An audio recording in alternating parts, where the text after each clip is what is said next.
Welcome to The Deep Dive, your weekly cultural journey into the new world of tokenized art. Artists, people, businessmen, politics. It's the place to be. Virtual reality. Non-fungible token. I'm going to Disney World. Metaverse.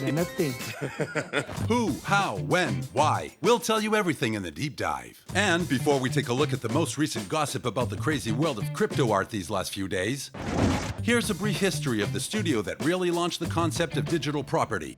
Who? The studio that broke the billion-dollar transaction ceiling. Who? The studio that just signed a copyright contract in Hollywood. Who? I'm talking about Larva Labs. Larva Labs. Larva Labs. Larva Labs. If you've never heard of Larva Labs, you may have heard of CryptoPunks. And if you've never heard of CryptoPunks, you've probably heard of the internet. And what about this internet thing? Do you know anything about that? Basically, Larva Labs created these CryptoPunk thingies, which are miniature punk avatars that you can sell or buy online, and it broke the internet. There you go. See you next week. So, Larva Labs is an American company created in the late 2000s by two Canadian developers named Mab Hall and John Watkinson. I'm Matt, and this is John. We're from Larva Labs. At first, this geek duo focused on creating and selling Android apps that were more or less useful, like Boo, a bunch of cute monsters that flee whenever you stare at them. Or Road Trip Endless Driver, an endless car crash simulator that goes on and on and on. So, more or less pointless, and more or less ambitious. One new feature we were able to use is not crashing. Then in 2017, Watkinson and Hall created a platform that allows them to generate various random-looking little pixelated characters. Yes, that's true, yeah. They created 10,000 unique characters with more or less rare features, and all with the help of an algorithm. There's no human designer involved. Yeah. They decided to name these characters CryptoPunks as a tribute to the crypto-anarchist movement and the rebel punk scene. And on closer inspection, these guys look like a crazy, crazy punk squad. Long story short, CryptoPunks are created. They're just lying around. But Larva Labs comes up with the ultimate idea. In what way could you own them, or how do you feel like you own them and stuff? They have the brilliant idea of assigning every CryptoPunk to a smart contract on the Ethereum blockchain. So they come up with the concept of digital property, ergo... Non-fungible token. Thank you, Paris. But at first, nobody cares. And the initial CryptoPunks are handed out for free to whoever wants them, by which I mean no one. At first, nobody came. It was wonderful, so the value was zero. Until a reporter from Mashable senses the project's revolutionary aspect and publishes an article that brings eyes to the whole thing. Thanks very much. The gold rush begins, and all CryptoPunks are handed out in fewer than 24 hours. This is where the concept of non-fungibility kicks in. To be the happy owner of a CryptoPunk, you need to buy it from its owner. The secondary market just happened. It went from free to $1 to 10 to 300 to, and we started selling them. We were like, oh my God. It turns into a real cool fashion. Stars like Jay-Z and Steve Aoki show them off on their social media. CryptoPunks are exhibited in art galleries. Prices go through the roof. Record sales go up. Until punk number 7523. Exceptionally rare because it's an alien. Exceptionally rare because it wears a beanie hat, carries an earring, and wears a mask. Sells on the market for a whopping $11.7 million. Yeah, you heard it. $11.7 million.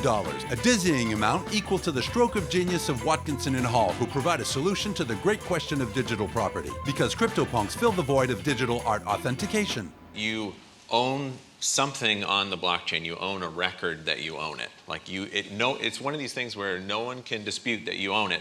And to better understand what it all means, let's meet Gaspar, happy owner of a CryptoPunk. My name is Gaspar. I'm a French NFT and crypto art collector. I'm the proud owner of CryptoPunk, number 9434. And more specifically, Gaspar, what are you using your CryptoPunk for? I use my CryptoPunk for my online identity. I use it as my avatar everywhere on the web. Are you proud of your CryptoPunk? Yeah, I'm very proud of my CryptoPunk. I was there at the beginning of this NFT movement. It represents a lot for me. Also, it feels like owning a lot of money, maybe something like 300,000 euros. Well, good for you, Gaspar. And back to Larva Labs, who've just reached absolute consecration by signing a contract in Hollywood, like superstars. And irony of the story, Visa, the huge payment service, just acquired the CryptoPunk 7610 for $150,000 to enhance its private art collection, when the CryptoPunks literally become bankable. You know the rest of the story. Everything Larva Labs touches turns to gold, like the autoglyphs and me-bits that continue to write the studio's success story. Don't you wish that you were up here? And to conclude this deep dive, here's a quick tour of the short stories that have agitated the crypto cultural news these last days. These are the quick dives. Who's gonna break the news? And on to Hungary, where a statue of a particular kind was erected a few days ago. This statue is exactly 175 centimeters tall. Although we don't know who's behind the nickname Satoshi Nakamoto, the legendary creator of Bitcoin, a bronze bust of him was unveiled in Budapest. And to represent his unknown face, a mirror reflects the features of anyone who looks at it. Because We are all Satoshi. clever. Now some news from our favorite influencer, Paris Hilton, who has some big news for us. Doing my first drop in a few weeks. She, of course, is talking about NFTs. and we even get a teaser. My first drop is about art. It's something I created with another artist, and it has to deal with female empowerment. Can't wait. And in closing, let's go to Miami, where the superstar DJ David Guetta has put his amazing condo on sale for several months, and who accepts payments in Bitcoin and Ether for this occasion. Et donc, voilà. With a price of 4,500 Ether at the time we're recording this, or $14 million, the apartment still hasn't found a happy buyer.